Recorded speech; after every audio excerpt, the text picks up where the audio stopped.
Kryeministri Edi Rama mori pjesë në mbledhjen e përjavshme të grupit parlamentar socialist, ku burime nga Selja Roz bëjnë me dije se ai u ka kërkuar deputetëve të tij të jenë më aktiv në rrjetet sociale dhe në kuvend. Kjo kërkesë e numrit 1 të qeverisë vjen në një kohë kur jo i gjithë grupi parlamentar është shfaqur aktiv në rrjetet sociale përballë retorikës së shprehur nga protestuesit. Në përfundim të mbledhjes në emër të grupit foli kryetari Taulant Balla. Ai e forcoi edhe një herë qëndrimin e socialistëve se protestat para kryeministrisë janë influencuar nga shtete armiqësore me Shqipërinë, përfshirë këtu Iranin, apo edhe për motive që lidhen me konkurrencë rajonale.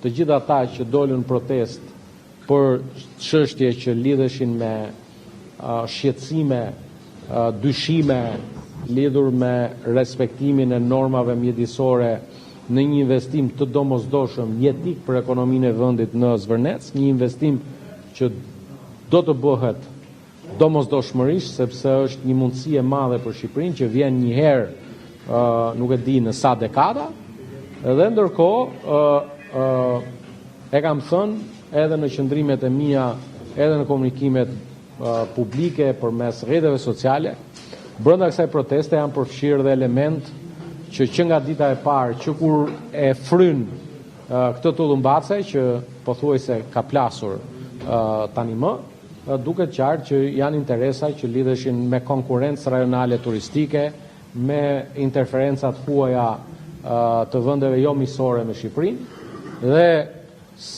dita ditës kjo histori po zbardhet, ky tullumbac po shfryhet, i plasur tani më, në sytë e gjithë qytetarëve shqiptarë. Ri theksoi se nuk e një Partinë Demokratike si ndërmjetëse mes mazhorancës dhe protestuesve, ndërsa tha se respekton qytetarët që ngriten shqetësime për çështjet mjedisore, por nënvizoi se investimi strategjik në Zvërnec do të vijojë. As nuk e pranoj dhe as nuk e njoh Partinë e Saliut interlokutor mes nesh dhe protestuesve. Që këtu nuk kemi të bëjmë thjesht dhe vetëm me një protest që lindi për një rast për cilin unë besoj që të gjithë ndajnë të njëjtin shqetësim. Ajo dhunë në Zvërnec ishte një dhunë e papranueshme. Ai grusht ndaj një qytetari, pavarësisht qoftë ai, ishte e papranueshme.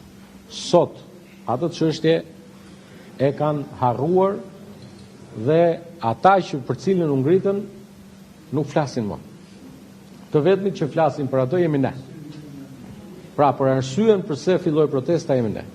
Sot protestën, atyre që e nisën, ua kanë vjedhur. Se kush ua ka vjedhur, ju e dini, edhe unë e di, edhe gjithë shqiptarët e di. I pyetur nga gazetarët nëse ka marrë njoftim zyrtarisht nga Mariana Koçeku që nuk do të jetë më pjesë e grupit socialist, Balla i bëri thirrje deputetës të dorëzojë mandatin, pasi sipas tij ai përket socialistëve. Për këtë çështje ua kam sqaruar dhe nuk dua t'i kthehem më komenteve për të ushqyer një telenovel që nuk pëlqen, një njeri që nuk di të respektoj ata që e kanë zgjedhur, dhe dua t'ju them, personin fjalë e ka zgjedhur Partia Socialiste e Shqipërisë. Të dorëzoj mandatin Partisë Socialiste të Shqipërisë, se ja ka dhënë Partia Socialiste e Shqipërisë, nuk është një person i votuar drejt për drejti, dhe kur të votohet drejt për drejti ka drejt dhe të përdori mandat. Një përgjigje e ka dhe për kritikat e publikuara prej deputetes që sipas saj në grupin e Partisë Socialiste nuk lejohej mendimin ndryshe. Nuk kam asnjë koment sepse gjatë gjithë 6 muajve, 7 muajve, 8 muajve sa i bie, kam pasur vetëm falënderime nga deputetja për mënyrën se si e drejtojnë mbledhjen e grupit.